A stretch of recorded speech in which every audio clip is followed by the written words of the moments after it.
Então, esses dois primeiros passos, né, que nós iremos falar um pouquinho agora, são passos mais filosóficos, mais éticos, como nós colocamos. Ou seja, para que se tenha uma boa meditação, é necessário que exista toda uma conduta ética, né, moral, que nos auxilie nessa prática da meditação. Então, yama, né, enquanto controle, poderia ser expressada em algumas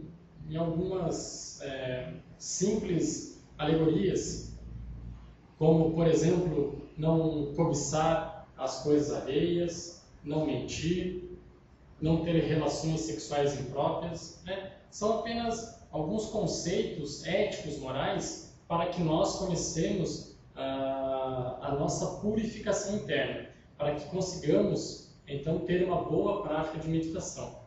Yama é o primeiro passo, enquanto niyama é o segundo passo.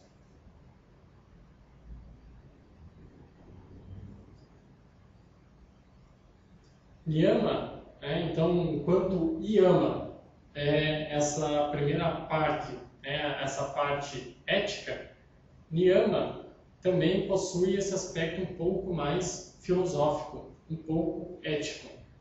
Nesse segundo passo, o passo de niyama, então quando nós realizaremos algumas práticas espirituais, filosóficas, para que consigamos também alcançar um estado de purificação interna, um estado, através do dia a dia, para que nós consigamos nos unir, para que consigamos êxito nessa união com Deus. Então, por exemplo, não praticar a violência, ou seja, o ahimsa, apenas um desses aspectos básicos, dessa prática que também devemos ter no dia a dia, que significa niyama. Já o terceiro passo é um passo um pouco mais prático, vamos dizer assim. E o nome desse terceiro passo é asana ou asana. E o que significa esse aspecto, ou esse ponto que nós denominamos como asana ou asana? Nada mais é do que encontrar uma posição agradável para o nosso corpo. Então, quando nós pensamos em meditação, muitas vezes nos vem a ideia, uma pessoa, na chamada posição de lótus, com as pernas cruzadas e as mãos na altura da cintura, em um estado meditativo. Mas para nós ocidentais, esse tipo de postura muitas vezes pode ser desagradável, pode ocasionar tensões e dores nas nossas pernas, na nossa coluna, no nosso joelho. Se bem que a postura recomendável seja aquela onde a nossa coluna fique o mais ereta possível. E nós entenderemos o porquê disso um pouco mais para frente.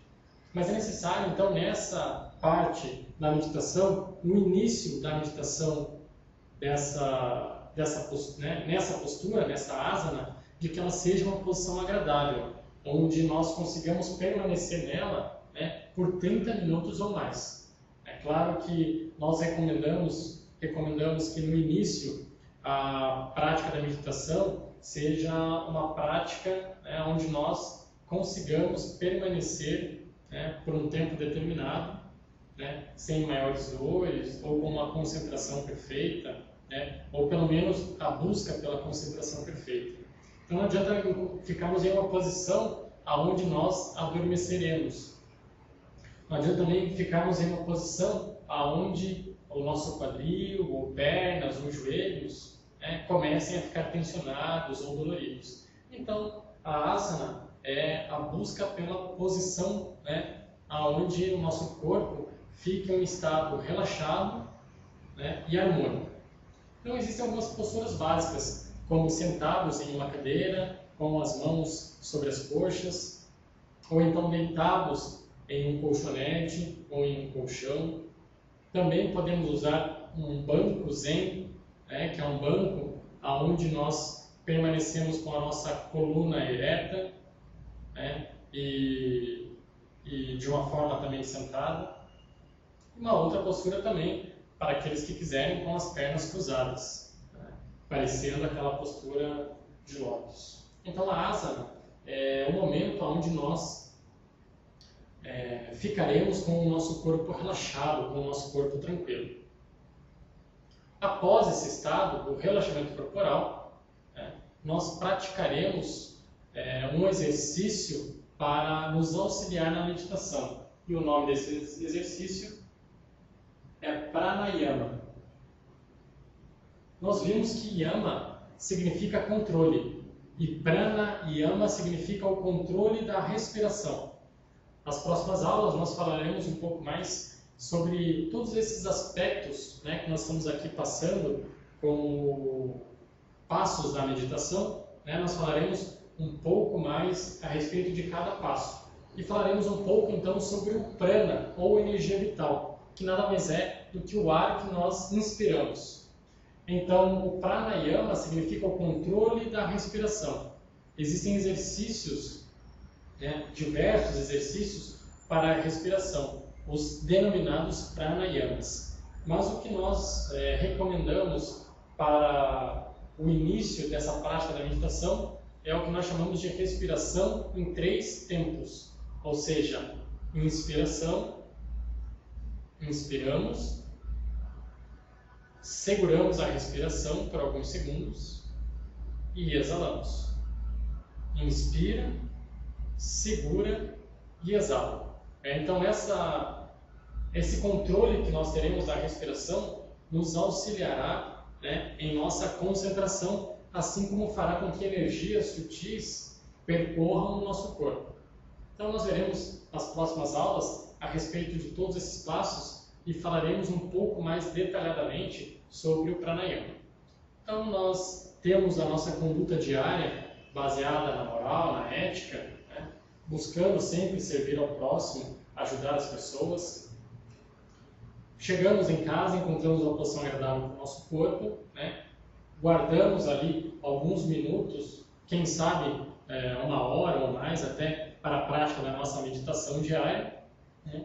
Começamos então com o relaxamento do nosso corpo físico em uma posição agradável, realizamos por alguns minutos essa prática da respiração, o denominado pranayama, e após isso, então, realizaremos um outro passo chamado pratyahara.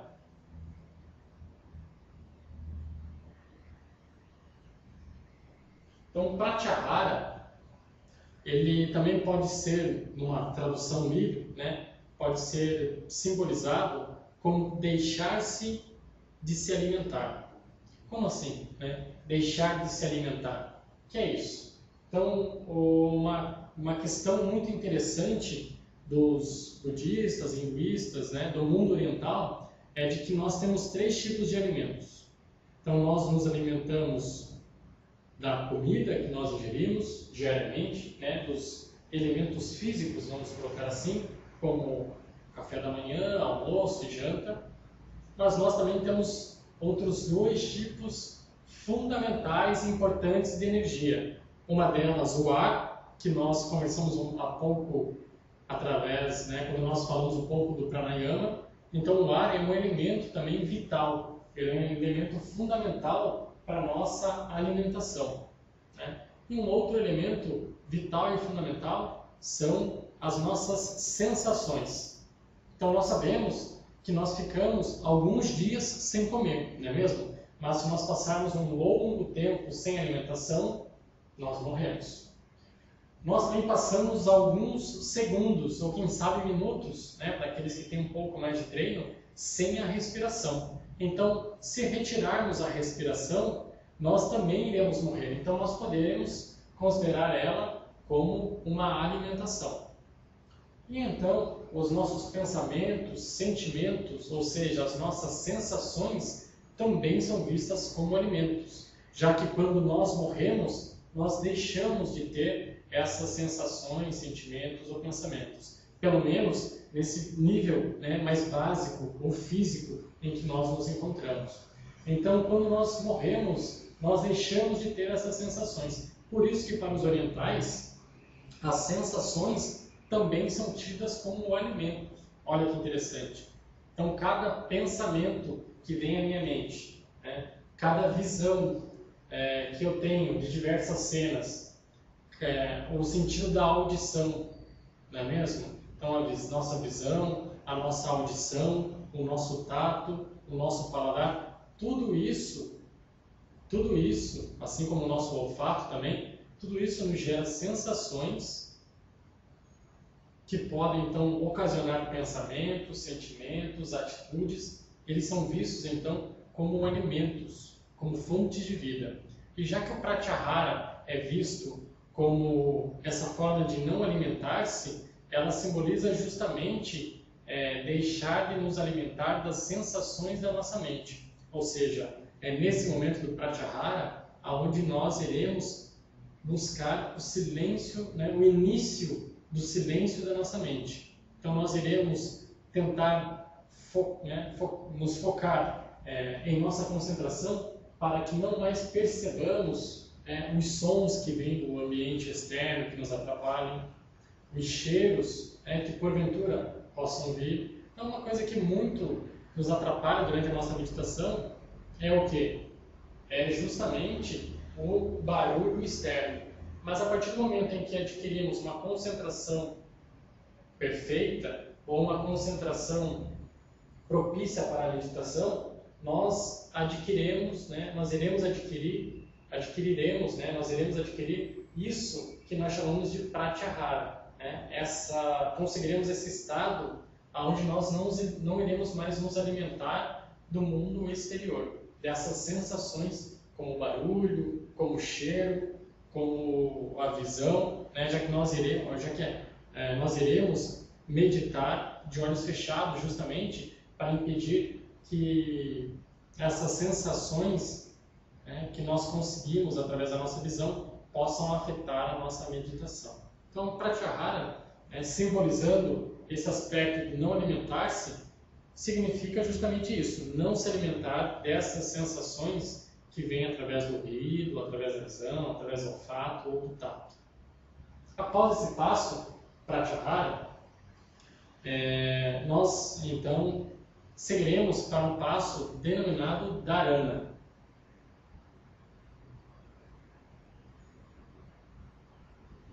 E Dharana simboliza concentração.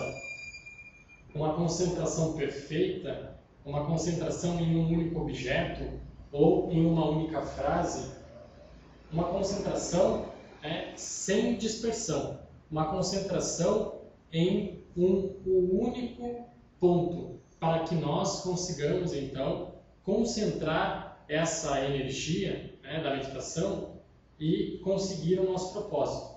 Então, nós podemos nos concentrar buscando o êxtase, buscando o samadhi, assim como nós podemos nos concentrar em determinado defeito, em determinado erro, buscando a sua compreensão. Então é nesse momento do Dharana em que nós iremos nos concentrar a fundo no objeto da nossa meditação.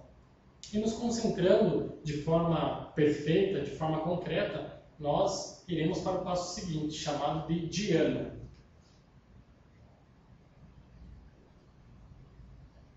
Dhyana simboliza a meditação em si mesma. Quando adquirimos esse estado meditativo, esse estado de Dhyana, nós chegamos então a um ponto onde a nossa concentração é tão perfeita, é tão absoluta, em que nós estaremos desfrutando desse estado meditativo, desse estado de harmonia, de tranquilidade, de paz interior, onde os nossos pensamentos já não estarão mais percorrendo a nossa mente, onde os nossos sentimentos também não estarão interferindo em nosso corpo, em nossa memória, em nossos pensamentos.